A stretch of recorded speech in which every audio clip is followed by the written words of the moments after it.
Di dalam dunia investasi, deposito, dan juga obligasi merupakan dua instrumen yang kerap dijadikan sebagai pilihan oleh banyak orang karena dianggap lebih aman dan stabil. Walau keduanya sama-sama berorientasi pada pertumbuhan dana, namun ternyata masing-masing tetap memiliki mekanisme, karakteristik, dan juga tingkat risiko yang berbeda satu sama lain. Memahami perbedaan antara deposito dan obligasi tentu merupakan langkah penting agar para investor bisa menentukan sendiri pilihan yang paling sesuai dengan tujuan keuangan dan juga profil risiko yang dimiliki. Tanpa adanya pemahaman jelas, maka bisa menempatkan dana pada instrumen yang tidak selaras dengan kebutuhan. Oleh sebab itu, simaklah beberapa perbedaan antara deposito dan obligasi yang wajib diketahui oleh para investor pemula.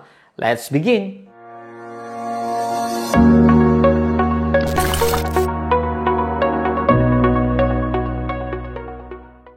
Yang pertama, tingkat risiko dan jaminan keamanan dana. Deposito merupakan produk simpanan berjangka yang dikeluarkan oleh bank dan telah dijamin oleh lembaga penjamin simpanan atau LPS hingga batas waktu tertentu, sehingga risiko akan kehilangan dana pun jauh lebih kecil. Sementara untuk obligasi merupakan surat utang yang diterbitkan oleh pemerintah atau korporasi dengan tingkat risiko yang lebih tinggi karena memang tidak dijamin oleh LPS. Risiko obligasi sebenarnya bisa berasal dari potensi gagal bayar oleh penerbit atau fluktuasi harga di pasar sekunder yang bisa saja menimbulkan kerugian apabila dijual sebelum jatuh tempo. Tidak heran bagi para investor yang mungkin lebih mengutamakan pada keamanan dana, maka deposito dianggap sebagai pilihan yang lebih konservatif jika dibandingkan obligasi. Yang kedua, potensi imbal hasil. Obligasi pada umumnya menawarkan tingkat imbal hasil yang lebih tinggi jika dibandingkan deposito. Sebab ada tambahan kompensasi atas risiko yang lebih besar untuk tingkat imbal hasil. Obligasi sebetulnya sangat bervariasi, tergantung pada jangka waktu, kondisi pasar hingga kualitas penerbit.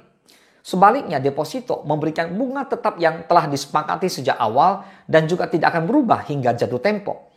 Meski singkat, suku bunga pasar mengalami adanya perubahan. Dengan demikian, obligasi mungkin lebih menarik bagi para investor yang mengejar potensi keuntungan yang lebih tinggi.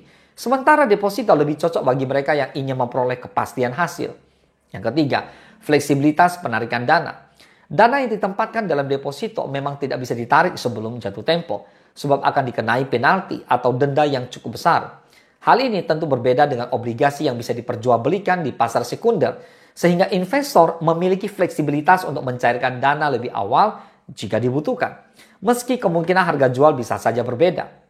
Fleksibilitas obligasi biasanya disertai dengan risiko besar, yaitu harga bisa saja turun akibat perubahan suku bunga atau kondisi ekonomi. Sehingga para investor harus cermat dalam menentukan waktu penjualan. Tidak heran apabila deposito lebih cocok bagi para investor yang tidak memerlukan akses liquid dalam jangka pendek. Sedangkan obligasi memberikan ruang manuver tersendiri untuk dijual kembali dengan risiko yang sepadan. Yang keempat, bentuk dan mekanisme investasi.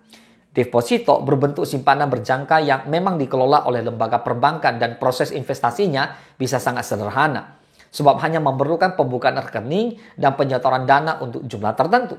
Sementara itu, obligasi biasanya berbentuk surat utang yang diperdagangkan melalui pasar modal, serta memerlukan adanya pemahaman terhadap beberapa istilah investasi seperti yield, kupon, hingga jatuh tempo. Pembelian obligasi pada umumnya dilakukan melalui perantara seperti platform investasi resmi hingga perusahaan sekuritas, sehingga memang lebih kompleks jika dibandingkan dengan pembukaan deposito di bank. Tidak heran jika investor pemula yang mungkin belum familiar dengan pasar modal akan lebih memilih deposito daripada obligasi. Nah, deposito dan obligasi merupakan dua instrumen investasi yang sama-sama dimanfaatkan untuk mengembangkan dana. Namun, keduanya memiliki perbedaan tersendiri dalam hal risiko, fleksibilitas hasil, hingga cara kerja. Tentukan pilihan untuk memilih deposito ataupun obligasi sebagai tujuan keuangan kamu. Semoga bermanfaat. Salam sukses, dahsyat.